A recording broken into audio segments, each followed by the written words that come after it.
What's up, gamers? How's it going? It's going good for me.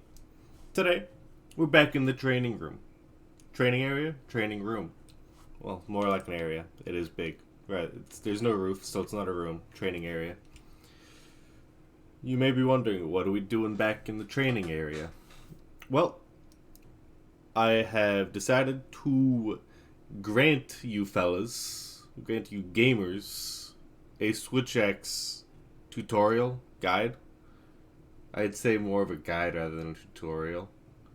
But I'm going to be showing you the basics of Switch X.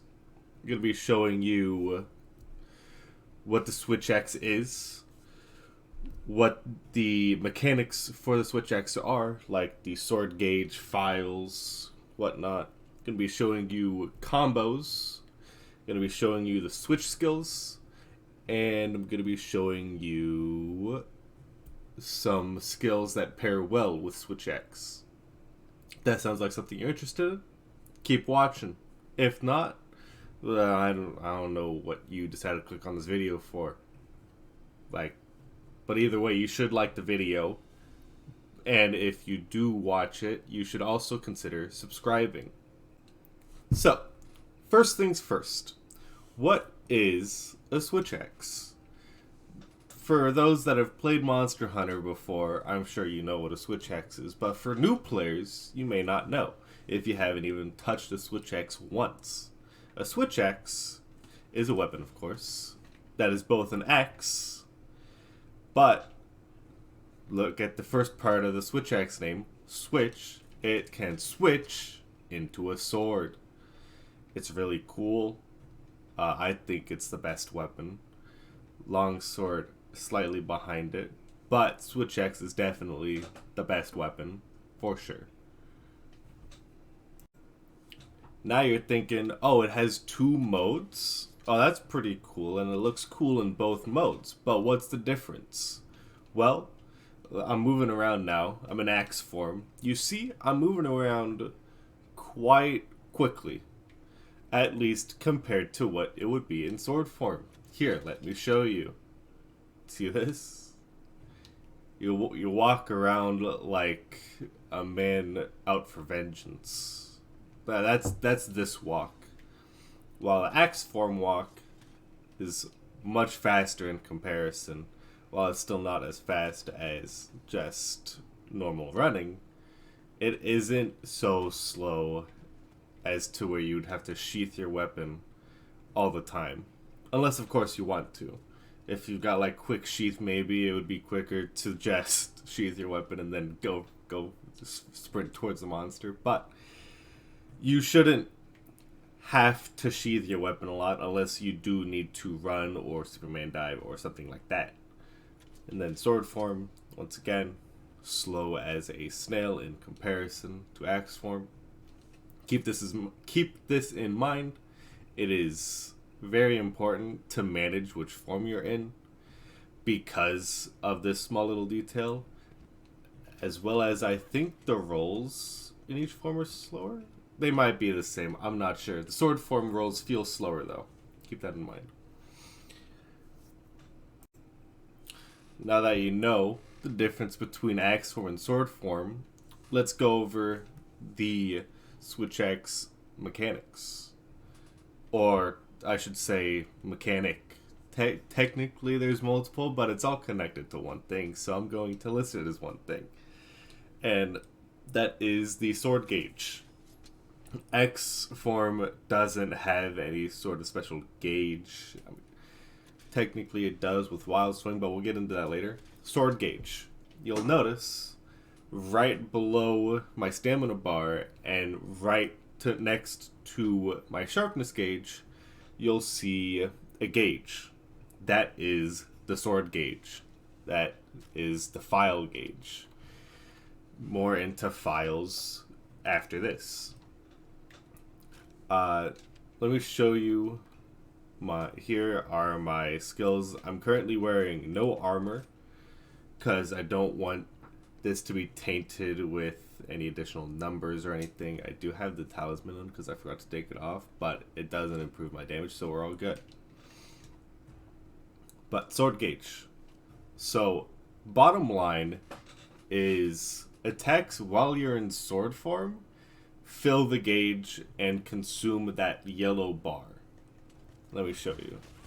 You'll see that around the icon some white lines appeared and gets further and further along as I attack. And you'll see the yellow part of the gauge was consumed a tiny bit from the attacks I did. That is what happens. But when it's full is when it gets spicy.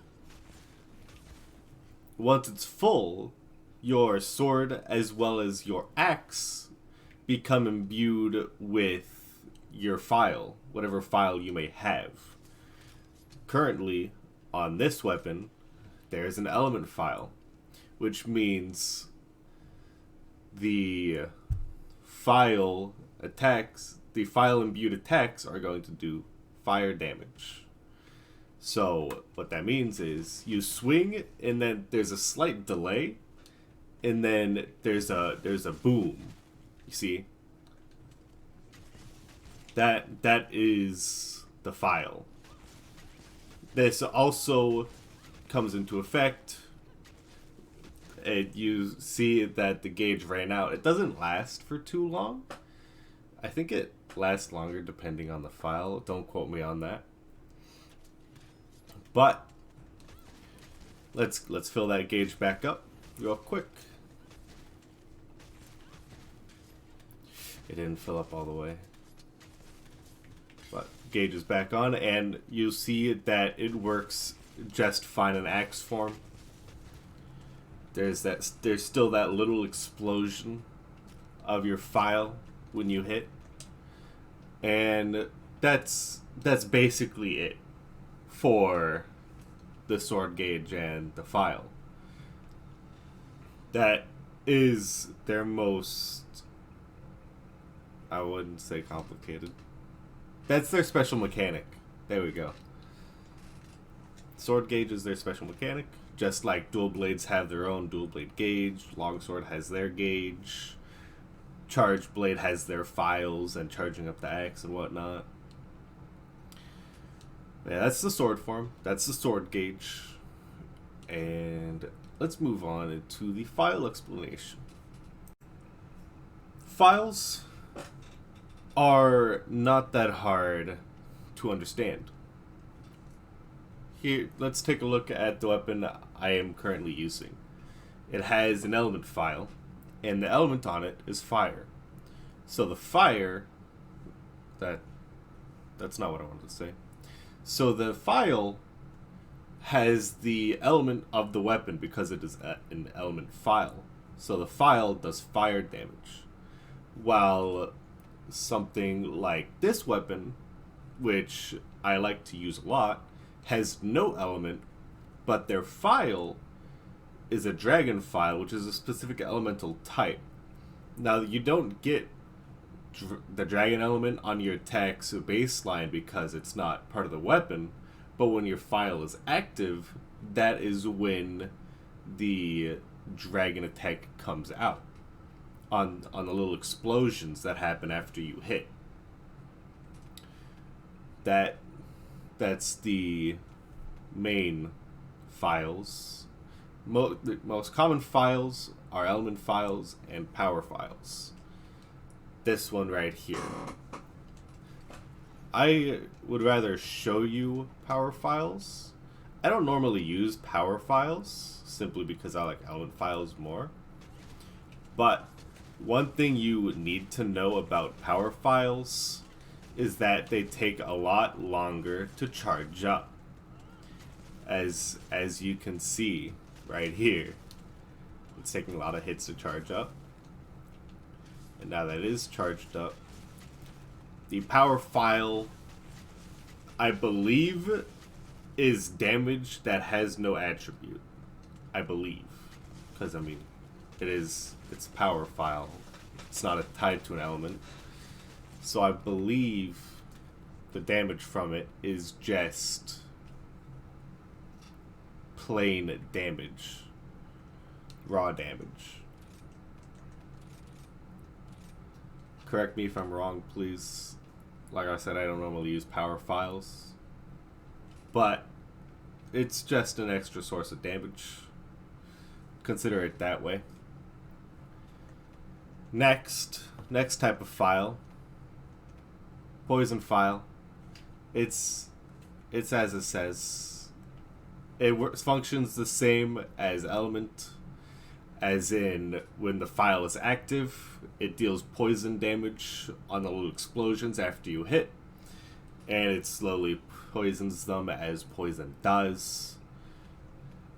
There's also paralysis, which works the same as poison, except it's a status, so they'll get stunned, paralyzed. They'll stay still. There's also exhaust phials, which tire the monster out. Exhaust phials are very good against monsters that move quickly, move fast, and don't give you time to rest.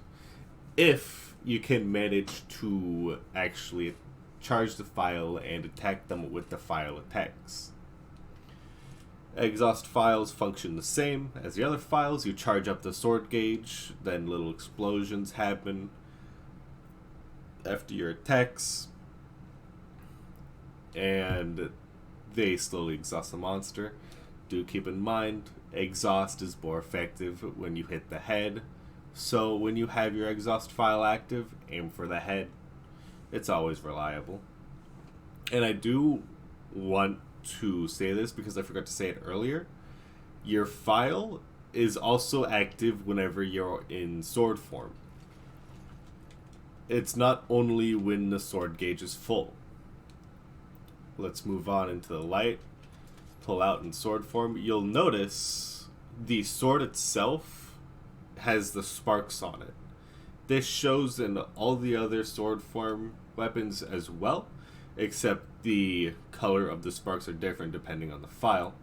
This one is blue for exhaust, and you'll see when I attack, the blue dust that pops up that signifies exhaust being there. So keep that in mind. Just because your sword gauge isn't full does not mean you cannot trigger the phial of your weapon. As long as you're in sword form, you'll be attacking with that phial type. Next thing on the list, switch skills. You got 3 to choose from. You got this / is the baseline. Here, let me show you. It's this. You just kind of swing forward like that. It's not very powerful, but it is quick and combos into a lot of things very easily. And the main thing is that it's quick. That is the main thing. The other switch skill is a forward overhead slash, which, like the name, is a forward overhead slash. This is slower than the plain old forward slash, but it does a lot more damage, and it can combo into the same stuff. It's just not as quick. The quickest combo out of this is the sword form morph attack, because the switch skill itself has a stipulation where a subsequent sword mode attack will turn into a double slash, so it has to be quick. It's made for it, pretty much. Then, you got your finishing discharge and your compressed finishing discharge. The compressed version is what you get after completing a certain quest, I believe. It's been a while since I got this. Please correct me if I'm wrong. Finishing discharge is what you have baseline. Let me show you it on this training dummy over here. It's a pretty cool move. So, Well, in sword form, if you press X and A at the same time, you'll thrust forward. If you keep spamming X, your sword will keep on like popping until it finally gets to the end and then does a big explosion. It's very good to use whenever the monster is stunned, laying on the ground, stuck for some reason, because it leaves you vulnerable for a slight amount of time. But while doing this, if you pull back on the left stick, it will finish it earlier. Keep that in mind. I forget that sometimes. It's very important to remember because you may want to finish your discharge earlier because the monster starts moving away or because the monster starts winding up an attack. So you'll want to finish the discharge and then get away, or finish the discharge for the damage if he's moving away. So keep that in mind.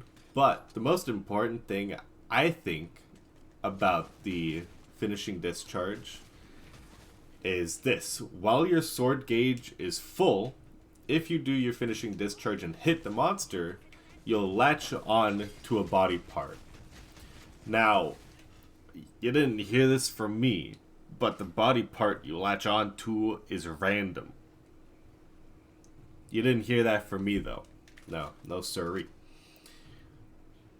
The other switch skill for this, the compressed finishing discharge, is cool. Don't get me wrong. But it is slower, kind of. It roots you in place like the other one does. It does give you super armor while you're using it, which is nice. Let me just show you. That'll be easier that way. I'm going to show you it when sword gauge is full. You can use it whenever. But here's it in sword gauge full. You do the thrust, the 3 pop up, and then you do a big spin. It hits twice, and it puts you back into X form. Also, this consumes a lot of the gauge. Like, it'll take you from full gauge to right below the reload area of the gauge. I never explained reloading, huh? Oh well, I can explain it now, while I wait for the sword gauge to be unfilled. Reload. You see that white little dash in the gauge? If the yellow gauge gets below that, it turns purple. If you try to go into sword mode while the gauge is purple, you'll reload the phial and be stuck standing still for like 3 or 4 seconds. Keep an eye on your sword gauge. You don't want to be caught with your pants down. Now let me show you that, but without the sword gauge filled. You see that it does the same thing. That is because compressed finishing discharge does not have a difference between when the sword gauge is filled and when the sword gauge is not filled. It's still a good source of damage overall. It gives super armor, which is really nice. Keep in mind, the super armor is only granted after the 1, 2, 3 hits while you're in the animation to do the big spin. That's when you have the super armor. The initial thrust of the sword does not have super armor. Keep that in mind. But it's a cool ability. I like to use it. You can use it a lot more than the normal finishing discharge, in my opinion, because while it may be kind of longer, it is at the same time quicker. The long part about it is the ending, but you can shorten the ending animation lag by using one of your switch skills. So remember that. But let's switch back to finishing discharge. And let me show you Invincible Gambit. It's really cool. This also has super armor while you're in the animation. And this super armor starts from when you press the button, okay? So here it is. You pull forward, spin. You do 3 hits in total. 1, 2, 3. The last one hits the hardest, obviously.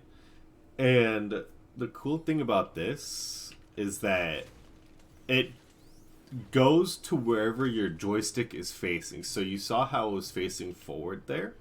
I held my joystick back and then pressed the button for it, and you saw that it went backwards. I'll do the same thing but the other way, and it just turns me right around to the training dummy.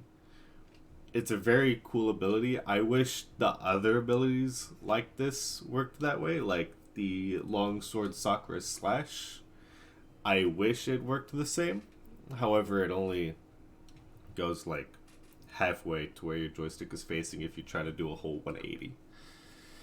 From my experience, at least. But that's Invincible Gambit. It has super armor, so you can ignore roars with it.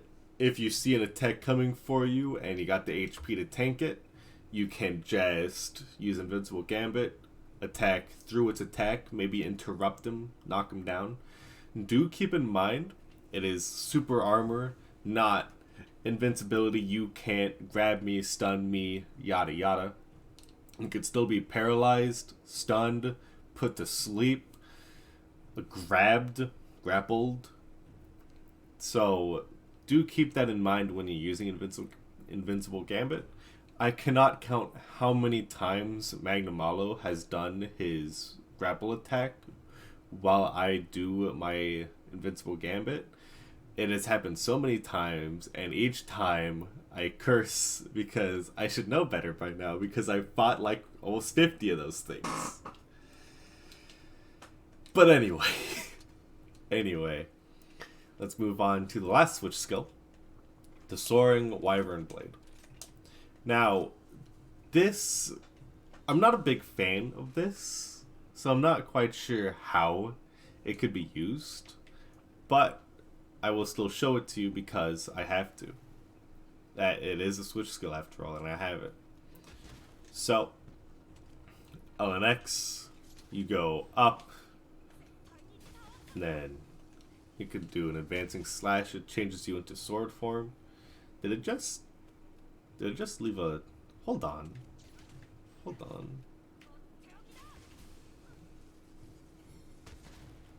Oh! I did not know it did that. So, it sends you up, and then if you press X, it sends you downwards. When you hit the monster, it leaves a big phial attack on the monster. Takes a second or two to charge up, and then bam, hits it for big damage. I did not know that. What about when you press A? Nothing. If you press A, it does nothing. What about X and A? Nope, just X. What about right trigger, which is the morph button? Nothing. So you can only use X. Something I do want to mention that I saw on the twitter.com. I believe if you do this, yeah, yep, after after you're finishing discharge, you can use Soaring Wyvern Blade directly out of it to negate the knockback thing that it does. Let me show you how long it would take normally.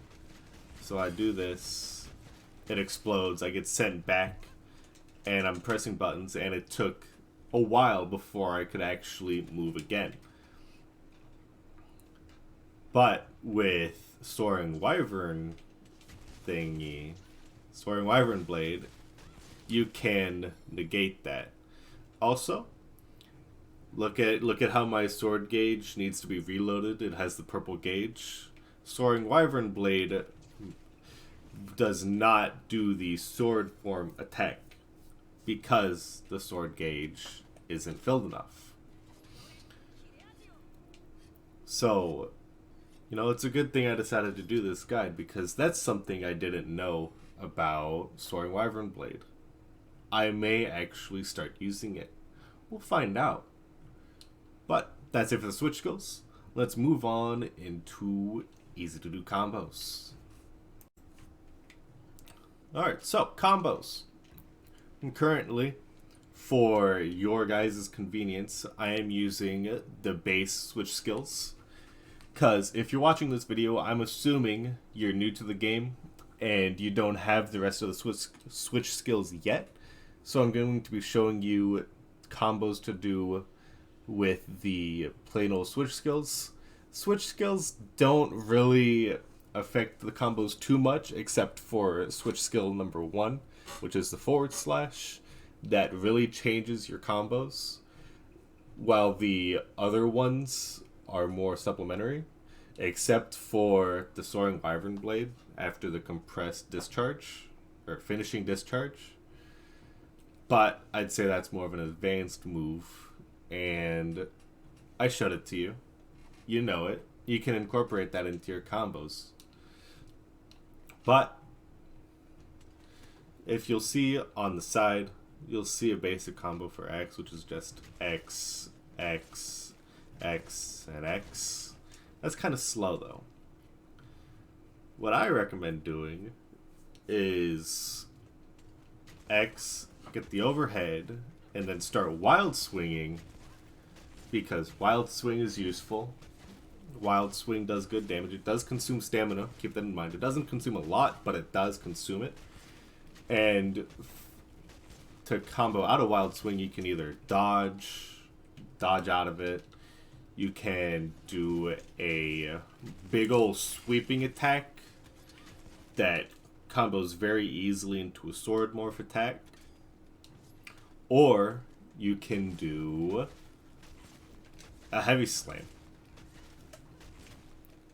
which has the stipulation of improving your sword gauge, which lets it fill up faster.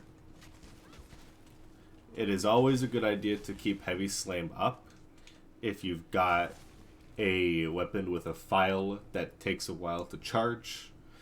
But for the weapons that take like 5 to 7 hits to charge, the wild slam doesn't matter too much.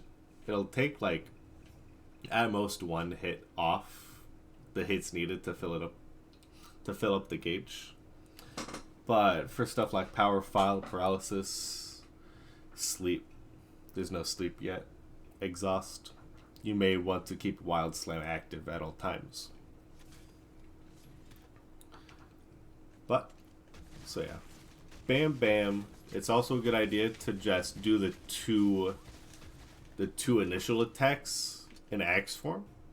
So you do this, and then switch right into sword. That's a good one.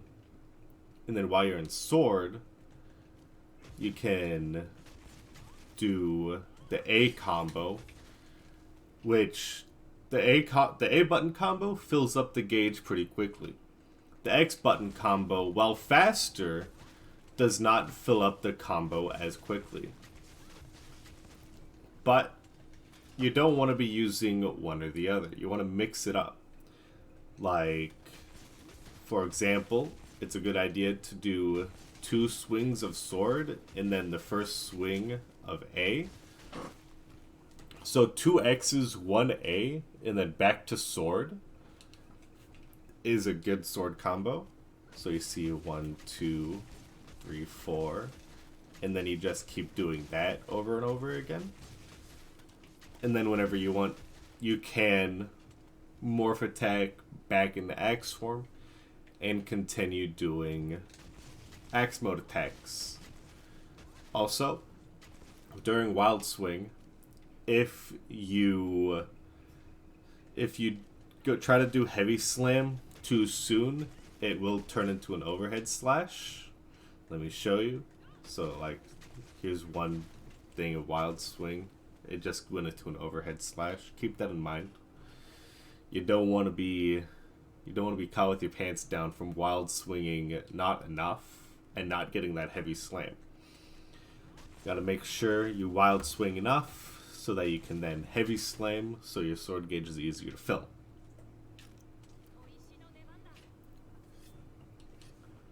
Now then, those combos are all neat. Depending on the situation, you may want to do other combos. I did forget to show you this, but this isn't a switch skill, this is a wire bug skill. If you do the wire bug button and A, you do a small little dash, and I did just notice that it's making my gauge glowing green. Give me a second real quick. I'm going to see if that actually charges up my sword gauge if it's empty. Because if it is, that's actually pretty important and you should use it.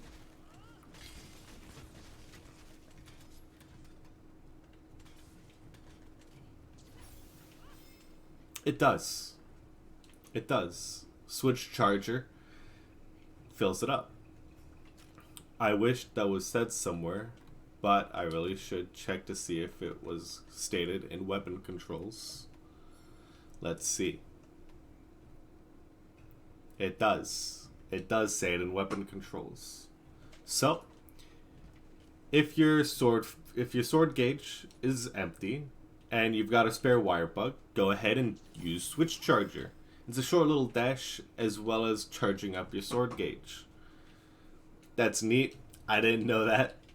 But now we're all learning. It's not just you guys. We're all learning today. So these combos, they're not the optimal DPS combos. They're quick combos, I say.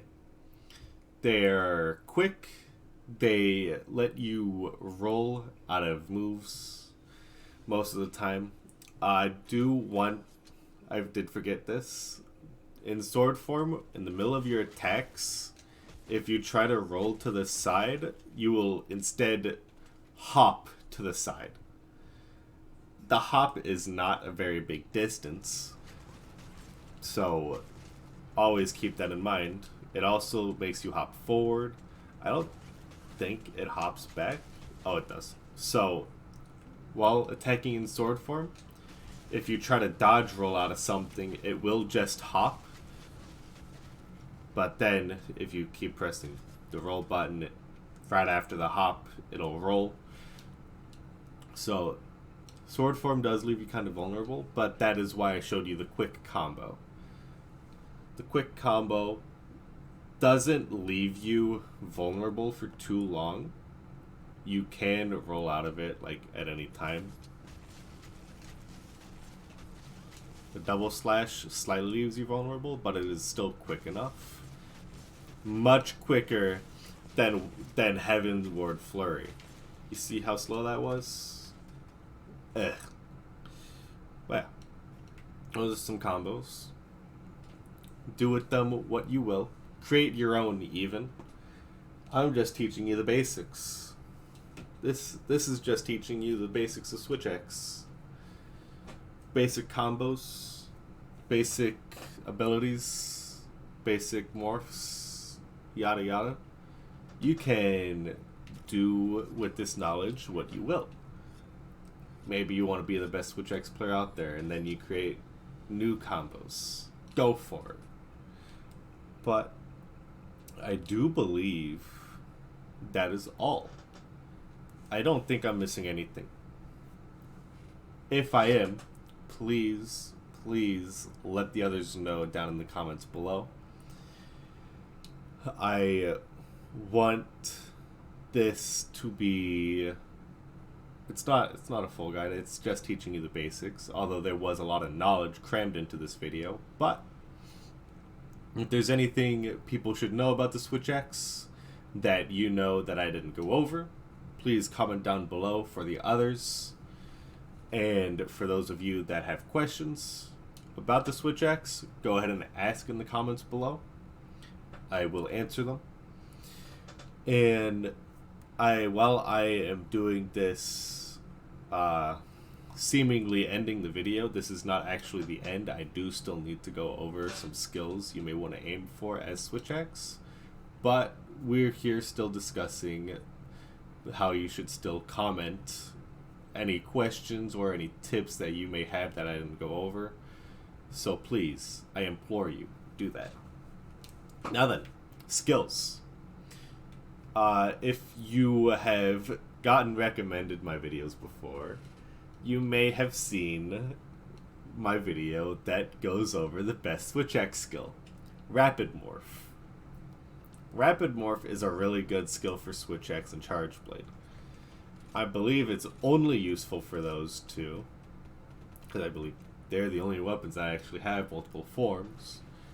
But Rapid Morph increases the speed at which your sword form and axe form morph, as well as increases the power of those morph attacks. It's very useful. If you do want to learn about the ultimate combo, I recommend going to watch that video I made. It has the optimal DPS combo in it, so have fun with that. But Rapid Morph is a really good skill with Switch X because it increases the power and speed of the morph attacks. The next thing on the list would be Power Prolonger. This isn't necessary. However, Power Prolonger does increase the rate. It increases the duration of how long your sword gauge stays charged. When you fill up the sword gauge, it's charged, file attacks, do the explosion thing, it's all neat and dandy. Doesn't last too long. But with Power Prolonger, that duration is extended and you don't have to spend as much time filling up the sword gauge again. Power Prolonger is a nice skill to have, but it is by no means required. Unlike Rapid Morph. Rapid Morph also isn't required depending on how you like to play, but for how I like to play Switch X, it is at the moment. Another thing that is useful, wherever it is, it's somewhere. I'll find it. I swear. Guys, I swear. It's here somewhere. Promise. Okay, well, while I'm looking for it, it's Evade Extender. Evade Extender is really good for this Switch X. Evade Extender. Switch X is a slow weapon compared to some other weapons. That's just the facts. Evade Extender increases your mobility a bit. It increases the range of your rolls. It increases the range of your hops. Like while you're in sword form doing your attacks, and the hops you do out of those attacks, like I told you, it increases the distance of those. And it really just improves mobility and makes it easier to dodge attacks. Like I said, not needed, but it's a nice skill to have just in general, because Switch X is kind of slow. Next skill to aim for, like all the other weapons, is Critical Eye. Like, that Critical Eye is just a general damage increase because of affinity. So that's always good to have, as well as attack boost. Switch X's are up there in the attack stat. And so attack boost goes really well with the Switch X, because it increases the attack by a percentage now. So if you got a Switch X and you're having to choose between attack boost and critical eye, I recommend attack boost more. But that's about all the things you would be looking for. Weakness exploit as well, because weakness exploit is just pretty good. But the things you're mainly looking for are stuff like rapid morph, power prolonger, and evade extender. Those really help you. And that's really about all the skills that you would be looking for. Stuff like critical draw isn't very useful because you don't sheath your weapon a lot. Can't guard. Artillery isn't useful. I tested that because it said explosive attacks. I thought maybe that would qualify as the little phial explosion when your sword gauge is filled. I thought that would qualify for artillery, but it doesn't, which made me really sad. But then I'm like, I kind of understand. But like charge blade phial attacks, it says phial right there, so I thought maybe switch X phial would work. It didn't. Very sad. Very sad. But those are three skills you should aim for, as well as other general damage skills you should be aiming for. And with all that said, that is the end of the video now. So, thank you all for watching. If you enjoyed this, if you learned something new, if you think you're going to be playing Switch X, comment down below, like the video, subscribe for more Switch X content or Monster Hunter content in general. I'd appreciate any of the above. But, like I said earlier, if you got any questions, if you got any tips for other players that I didn't go over, ask them down below, put them down below in the comments. I will reply. I will give you an answer to the best of my ability. I ain't the best at this game. I just play a lot and know a lot about a weapon that I play a lot. Here, let me show you. I've almost got 200 hunts. I'll get 200 hunts today. Sweet. But yeah, that's it. Thank you everybody for watching. Once again, if you like this, consider liking the video. Consider subscribing for more. And with all that said, I hope everyone has a good day. And I shall see you all next time. Peace out, gamers.